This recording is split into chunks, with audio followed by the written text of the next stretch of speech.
Hi, this is Andrew Twidwell, owner of ABT Plumbing, Electric, Heating, Air. Once again with the show You Got This. It's a show of DIY do's and don'ts. And I am sitting next to Dee Dee and zooming in with Rosalie. Say hi, Dee Dee. Hi, guys. So Dee Dee's the head of our HVAC department, and Rosalie is our producer and co-host. So, and she's zooming in. Well, we're not zooming anymore. We're FM, Riverside FM nowing, right? Nowing, FM, Riversiding. I don't know. I mean, zooming has become a verb, right? Is it a verb or a noun? A noun would be, it's a verb. Anyway, like Googling, right? Like Google. Anyway, yeah. I did graduate high school, but that's as far as I got. So, yeah. And I managed to get most of my English credits from a program called Urban Pioneers, which was an outdoor program in San Francisco where we went backpacking in the Sierras. Hence why I moved up to the Sierras, because I love the outdoors. And I got it through. I got my English and my algebra through that. And I did no algebra or no English. I learned how to use the system, my education system. Wonderful. Wow. San Francisco Unified School District let me get away with a bunch of stuff. But anyway, side note. Verb, nouns, region. I don't even know where to start. I don't even know where to start. So yeah, this is a show, DIY do's and don'ts, but we're here to talk a little bit. So Dee Dee is head of our HVAC department, so I thought I'd bring her in because we're going to be talking about heat exchangers and some of the things that we found.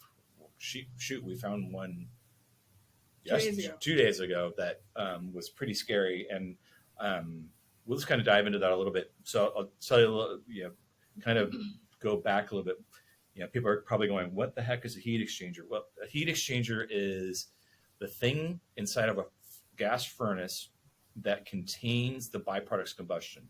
So we burn fuel, whether it be propane or natural gas, and it causes, it forms a fire, which produces heat. But we want to make sure those byproducts are contained and separate from the indoor house air, because those byproducts combustion can contain carbon monoxide, carbon dioxide, water vapor, and a bunch of other little minor things. But the carbon monoxide is the key one that we want to make sure we keep out of the house, because that'll put you to sleep and you might not wake up. So it'll literally asphyxiate you.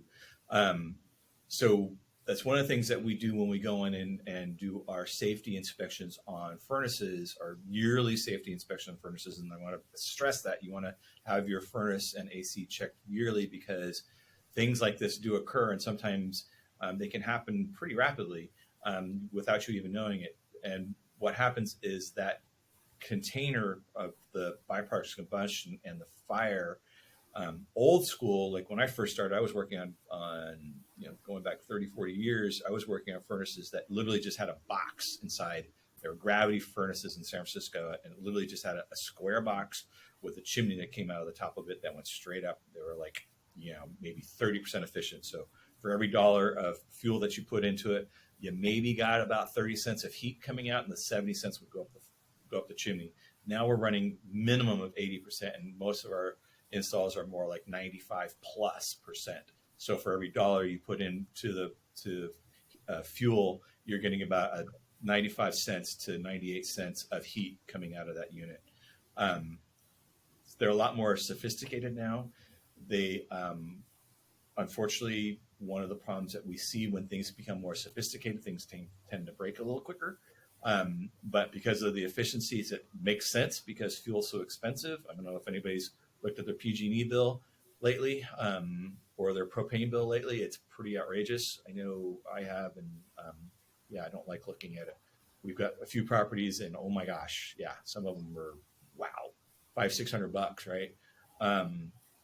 So anyway, I'm going to let Dee Dee kind of take over on this and kind of inform you a little bit about what we find on these inspections and what is entailed for us to do these inspections. What do we actually do?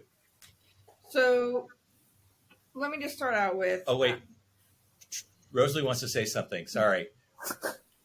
I mean, this is local Grass Valley AM radio, so don't expect much from us. No, I mean, that's, I don't mind like backing out and just being like, hey, have it. Cause you know how I feel about being recorded in general. Video, but no, Yeah. But Dee Dee, I was going to ask you just to kind of make this before you dive in, and I won't put you on the spot with anything you don't already know. That's what I do to you when we're not on air. So you reached out and said, "Oh my gosh, like you won't believe what happened." We talked a little bit before we shared a little bit of the story on social media, just but I just was wondering, having lived in Nevada County and at one point going to turn my heater on and getting nothing, like there was power at the unit and the thermostat wasn't broken. Is this when I would make an assumption, maybe when I turn on the furnace and nothing happens, that I might have a cracked heat exchanger? Or No. how did you figure out that this was something to look for? Or So it's something that we check on every furnace, no matter what the call is, whether it's just a safety inspection. This happened to be a no heat call, which can be a bajillion different things, but we always check the heat exchanger once we get the furnace up and running to make sure it's safe. And I want to interject really quick with this. Why do we always check the heat exchanger? Because I know in my past experience of doing this, I've been doing this for a long time, we didn't always do that. And we would fix furnaces that had cracked heat exchangers, and we would charge the customer to fix the cracked heat exchanger. It's kind of like, I'm trying to bring an analogy. What would it be like? I mean, you're literally putting money towards something that should be basically either the heat exchanger needs to be replaced or the whole unit needs to be thrown into the recycling heap. You should be spending money on this thing. It's dangerous. I mean, it could literally kill you. So, I mean, what would be an analogy of that? Like, I want to say like changing the brakes on a car that the engine's blown, something like that. Why would you change the brakes on a car where the engine's blown? You got to replace the engine, right? Same sort of thing. It's one of those things where, a lot of, unfortunately, I can't say that all companies, I don't want to throw anybody out of the bus, but I know of quite a few companies that don't check for a cracked heat exchanger on a no heat call. And some of them don't even check it on their so-called tune-ups or safety inspections. That's one thing that we really drive hard on our technicians to always check it. Because we don't want to have that liability, but also I think it's a disservice to our customers for not check it. But anyways, ongoing with that. Sorry, I had to throw that in there. That's okay. So it was a no heat call. Our technician went out, went through our process of elimination as to what was going on with the furnace, and once he was able to get the furnace running, immediately could see, because the furnace was open at that point, that there were some telltale signs that something was going on with the heat exchanger. And so he did all the testing that we do, carbon monoxide tests. We have 2 different types of pieces of equipment that test for carbon monoxide within the home. Both those sensors went off, and then we also do a smoke test and a visual test. And what was happening, why the furnace went off, was it was having flame roll out because the heat exchanger was cracked. Actually, more than cracked, it had a golf ball size hole in it.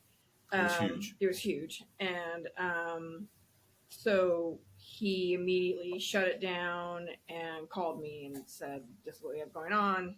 So once I verified all the testing, we gave the homeowner the option to replace the heat exchanger or replace the whole unit. In this particular instance, the unit was almost 20 years old and not worth really replacing just that one piece, because there's a lot of other things that can fail down the road. So the customer decided to replace it.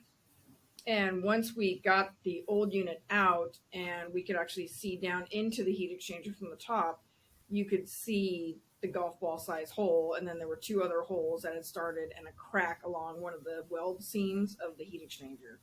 So how these customers are alive, I don't know. I mean, honestly, I don't know how they. Well, let's be clear on this too. So, a couple things I want to kind of go back on that.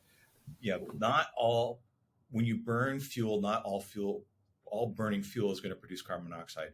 And there's going to be different levels depending on the efficiency of combustion. Like we go through, when we do an installation, our technicians are instructed to test for thorough combustion. So there's going to be very low carbon monoxide. so we can reap as much heat from that burning fuel as we can. The less efficient, if you get kindling, like a yellow fire is dropping off a lot of carbon monoxide. If you get a nice tight blue flame, you may not get any carbon monoxide. But so they may had a really good efficient running. Somebody may have actually done something there and done it. The other thing I wanted to go back on is this carbon monoxide detectors, because the first thing I'm thinking when you say we came in and checked with our carbon monoxide detectors is, well, why didn't the homeowners' carbon monoxide detectors go off? And I'm sure a couple people out there that are listening to the show probably thought the same thing. One of the things is the detectors that are installed in homes. I can't even remember what amount they detect, but it's high. It's really high, and it's at that level where it's deadly. I mean, it's like if your carbon monoxide detector is going off, it says right on there, don't reset it, evacuate the house and call 911, get the fire department out to check it. And I've been guilty of that myself, where I'll just go in and unplug it and plug it back in.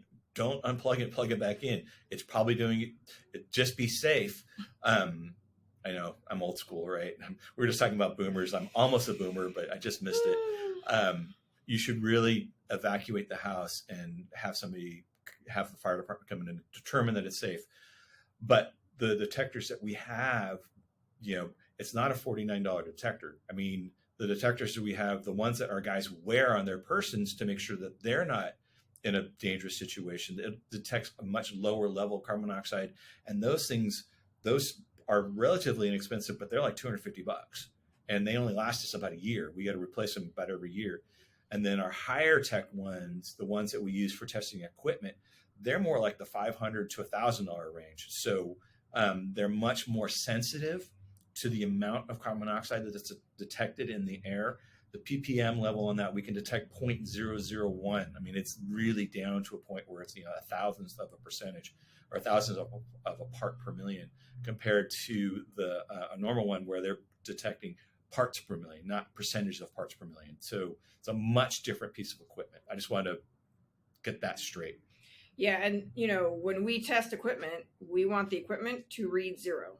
So in her case, when he called me, it was at 36 and climbing. Oh, geez. And 250, you're pretty much dead. Yeah. So, at 170, you can pretty much be asleep. It can put you to sleep. So, it's the unfortunate thing is, which now this has changed since we were there, the homeowner did not have any carbon monoxide detectors in the home. So that has since changed. She had those installed, as well as we replaced the furnace. So, somebody was watching over that family. That's all I can say. No carbon monoxide detectors in the home, and it was spewing carbon monoxide into the house. So, and we do, tune-ups all year round, and we check heat exchangers, whether it's 120 degrees outside or 2 degrees outside. I mean, we always check heat exchangers. It can kill you. Yeah. So I'm doing a quick Google search because that's what I do, right? And I have a little time when I've got somebody here helping me. How much is too much? 50 ppm is the occupational health and safety limit. That's a lot. Some things, what is carbon monoxide poisoning? Carbon monoxide poisoning is a colorless, odorless, tasteless, deadly gas. And that's one thing I really want to point out. You can't smell this stuff. Some people, we've had calls like, I think I smell carbon monoxide. No, you're smelling aldehydes. You're smelling the byproducts of combustion. You're not smelling the carbon monoxide itself. You can't see it. You can't smell it. You can't taste it. Carbon monoxide is slightly lighter than air and quickly spreads throughout an entire house. What produces carbon monoxide? Anytime you burn anything can produce carbon monoxide, whether that's wood, gas, oil, whatever you happen to be burning. It can produce anything, rubber, it can produce carbon monoxide, right? What are the symptoms of carbon monoxide poisoning? Carbon monoxide symptoms mimic the flu. And we've had this situation where we've had customers that have once we fixed something, they're like, oh my God, I feel so much better. I don't have headaches, fatigue, nausea, dizziness, confusion, irritability. Those kind of things. Like, you may just not feel great, and not know why, but when you leave the house and you suddenly feel better, when you go outside, you suddenly feel better, you might be getting carbon monoxide poisoning. It's one of those things where, you don't really know it's happening because it can be very subtle, right? You just chalk it off to I'm just, it's this time of year, I'm, a little headachy. It's just probably just I'm fighting a bug, right? But it could be carbon monoxide poisoning. So, I want to stress this. If you have any appliance inside your house that burns natural gas or wood, really, really, really get a carbon monoxide detector in your house. Have multiples. By code, you're required to have one now outside of every bedroom and on every floor, right? So if you've got the bedrooms are upstairs, you got to have one downstairs, just in the general living area, and then outside of each door of every bedroom. So as Rosalie's looking around like, do I have a carbon monoxide detector? You live in an apartment building, they should theoretically have it because you're a landlord's supposed to provide these things. So yeah, if you're a renter, if some of our audience may be renters and you don't have a carbon monoxide detector, ring up your landlord. They should put one in. I know I own some property and we make sure there's carbon monoxide detectors in the house because we don't want anybody falling asleep. We could be liable for that. Well, I won't get into that. Can I jump in? Please, because I'm going to read some more. Also, we had another customer a few years ago who, again, had a cracked heat exchanger. She had called. We did not know her at this time. She called in another company. They just told her furnace was old and she needed to replace it. And then she used it 2 more days and ended up calling us out there. And the night before we got there, after she'd made her appointment with us, she went to take a nap on our couch, and her carbon monoxide detector did go off. Thankfully, she called the fire department. Fire department came out. Her levels were up towards 300, and she had been having some neurological issues.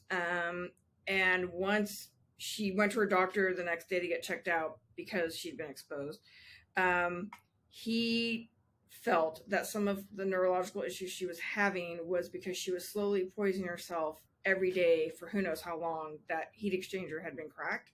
And that's also something important to know, is that your alarm may not go off, but you still could be having exposure to carbon monoxide on smaller amounts, and it's causing issues for your health.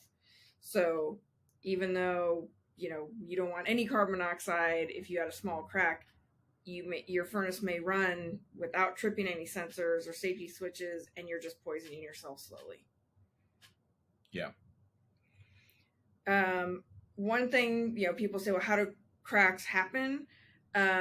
Maintenance is a huge thing. Not changing your filters, letting excess heat build up back at the unit, closing registers. People think that if you close registers in rooms you don't go in, your kids are off of college, so you close the registers off in their bedrooms, that you're saving money.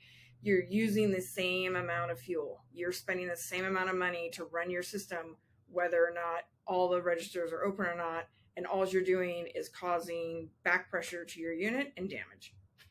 So all your registers need to be open, and you change your filters often. If you're doing... Stress that. We stress that pretty much every other show. Change your filters, change your filters, change your filters. It will extend the life of your system. You'll save money on your heating. You'll save money on your cooling, and you're going to make your equipment last longer. And you potentially could save yourself from carbon monoxide poisoning. And it's healthier for you. I mean, just, you're, once a filter gets clogged anyway, I mean, you're just recirculating that dust and, grime through your house. So if you're doing like the inexpensive filters, I tell people once a month. I mean, they generally run $5 to $8 depending on where you buy them. That's an inexpensive expense to, for the health of you and your equipment. Yeah. Can I just say real quick, I'm going to make a big point of putting this on our social media about the registers being open, because maybe it's my age, but honestly, I hear this all the time. I mean, I know people that do it all the time. They close the register because they don't want to keep an empty room. And when you're saying about the load on the system, I was like, I mean, I can almost visualize like all this pressure building up. So Yeah. no idea. Because the air goes through the ductwork, it hits the bottom of the register that isn't open, and now it has to go somewhere. So now it's being pushed back into the system. So it's a huge, huge issue. And if you're sitting there going, "Oh my God, I'm alone in that," you're not. Without exaggerating, 1 in every 3 houses I go into has a minimum of 20% of their registers closed. Yeah. And they just don't know. They literally think they're just saving money, and they're not. I mean, I think maybe it's because I grew up in a really big house and my dad was a cheapskate about a lot of things and was definitely in charge of the thermostat. But I remember like when my brother moved out, all the vents in his room, and my dad was a building contractor, like should know stuff, We didn't. I mean, I'm learning all this stuff in my 40s and 50s, right? I'm just going to go back to what does a carbon monoxide detector detect? So I've been frantically Googling here because I couldn't remember all the real numbers. So the CO alarm will sound if the sensor detects a buildup of carbon monoxide in your home, usually before you start sensing symptoms, usually. With a low level of 50 parts per million, which is still pretty high, it may take up to 8 hours for the alarm to go off. Higher levels of carbon monoxide of over 150 parts per million can trigger an alarm within minutes. So it will take a while at those lower levels. But if you go back to this one, if you have a ppm reading of 9 parts per million for more than 8 hours, is suspected to produce adverse health effects in persons at risk. So if you're at all at risk, you like our client that was having neurological damage or neurological issues, she was at risk, right? So it wouldn't take as much. And, we live in Nevada County, and the majority of you guys that are listening to us live in Nevada County. We're an older population up here. We're, if you're over 50, yeah. If you're over 50, you're at risk. I'm sorry. I'm 50. I'll be 56 this year. And like, oh my God, I'm over 55. I can go to those RV parks that are 55 or over, right? I had to. I'm a proud AARP member, right? But in any event, you got to take those things into account. And with that, so sorry to, we just really wanted, this is kind of a PSA, but it was also, a marketing thing for us as well. Give us a call. We'll come out and take a look at this for you. If you don't want to use us, there are other companies that do this, but make sure that if you do get an HVAC technician out there, ask them pointedly, are you going to check the heat exchanger for a break? Are you going to check for carbon monoxide? Make sure they do that, because I know a lot of companies don't necessarily do that. They just do a cursory look at the filter, see how old the system is. If it's over 20 years old, they're going to recommend a new one. We don't do that. If they say they don't do that, or that's not part of their thing, or it's newer and it should be fine, call another company. Yeah, definitely. So with that, if you do need HVAC help, plumbing, electrical help, you can give us a call at 530-230-530. You do it. Are you muted? 530. I can't remember our phone number now. 230-9092. 530-230-9092. Well, you told me not. I was doing it wrong, but anyway, I don't know what I did wrong. She's mouthing stuff. Anyway, you can call us on that, or you can find us on the web at easyasabt.com or abtplumbing.com. Find us on Facebook. Please like our page. We share all this stuff. Most of our stuff on Facebook and social media, on YouTube and on Instagram is just informational and entertaining. It's not trying to sell you stuff. So like us, like our pages. And with that, we'll catch you guys next week. Thanks for listening. Bye.